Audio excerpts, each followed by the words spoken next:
শেখ হাসিনা পালিয়ে যাওয়ার আগে দেশের সবকিছু ধ্বংস করে দিয়ে গেছে বলে মন্তব্য করেছেন বিএনপির ভারপ্রাপ্ত চেয়ারম্যান তারেক রহমান। বলেন, শেখ হাসিনা বিএনপির নেতাকর্মী সহ অসংখ্য মানুষকে গুম খুন সহ আন্দোলনে চালিয়েছিল গণহত্যা।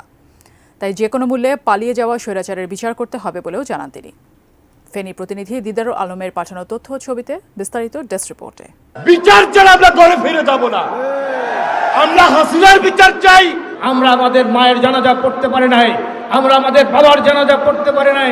জনগণ জানে যারা কারা জনগণের প্রতি ওয়াদা রক্ষা করে, কারা অঙ্গীকার রক্ষা করে।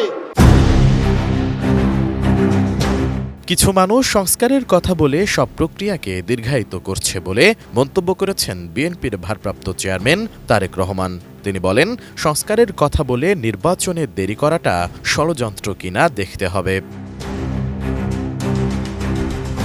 বুধবার বিকেলে ফেনীর সোনাগাজী সাবের মোহাম্মদ পাইলট উচ্চ বিদ্যালয় মাঠে আমরা বিএনপি পরিবারের আয়োজনে একটি সমাবেশে প্রধান অতিথির বক্তব্যে এসব কথা বলেন তারেক রহমান। এ সময় 2016 সালের 25 জুন র্যাবের গুলিতে নিহত মোহাম্মদ মাসুদের পরিবারকে একটি ঘর এবং ফেনী, নোয়াখালী ও লক্ষ্মীপুরের 24 ছাত্র জনতার গণ অভ্যুত্থানে 45 জন শহীদ পরিবারের মাঝে আর্থিক অনুদান প্রদান করা হয়। সঠিক প্যাড আর সঠিক তথ্য দিয়ে এসু সামলে নিব এক হয়ে। Monalisa sanitary napkin. Tarique Rahman বলেন, পতিত স্বৈরাচার বিগত 17 বছর মানুষের অধিকার কেড়ে নিয়েছিল। সে অধিকার প্রতিষ্ঠার জন্য বিএনপির নেতাকর্মীরা রাজপথে লড়াই করে বুকে তাজা রক্ত বিলিয়ে দিয়েছেন। তাদের এই যে ত্যাগ, আত্মত্যাগ, এই যে অত্যাচার নির্যাতন তারা সহ্য করেছে, এই সহ্য করার একটি কারণ ছিল, সেটা হচ্ছে এই বাংলাদেশের মানুষের যে অধিকার এই পলাতক স্বৈরাচার কেড়ে নিয়েছিল, কথা বলার অধিকার, রাজনৈতিক অধিকার, ভোটের যে অধিকার কেড়ে নিয়েছিল, তার বিরুদ্ধে আমাদের মোহাম্মদ মাসুদ সহ আমাদের হাজারো নেতাকর্মী প্রতিবাদ গড়ে তুলেছিল। বিএনপির ভারপ্রাপ্ত চেয়ারম্যান বলেন, বর্তমান সরকারের আমলে সংস্কার সময় যেন দীর্ঘ থেকে দীর্ঘতর না হয় সে ব্যাপারে সবাইকে সজাগ থাকতে হবে। বর্তমানে দ্রব্যমূল্যের ঊর্ধ্বগতিতে মানুষের মাঝে হতাশার সৃষ্টি হয়েছে বলেও জানান তিনি।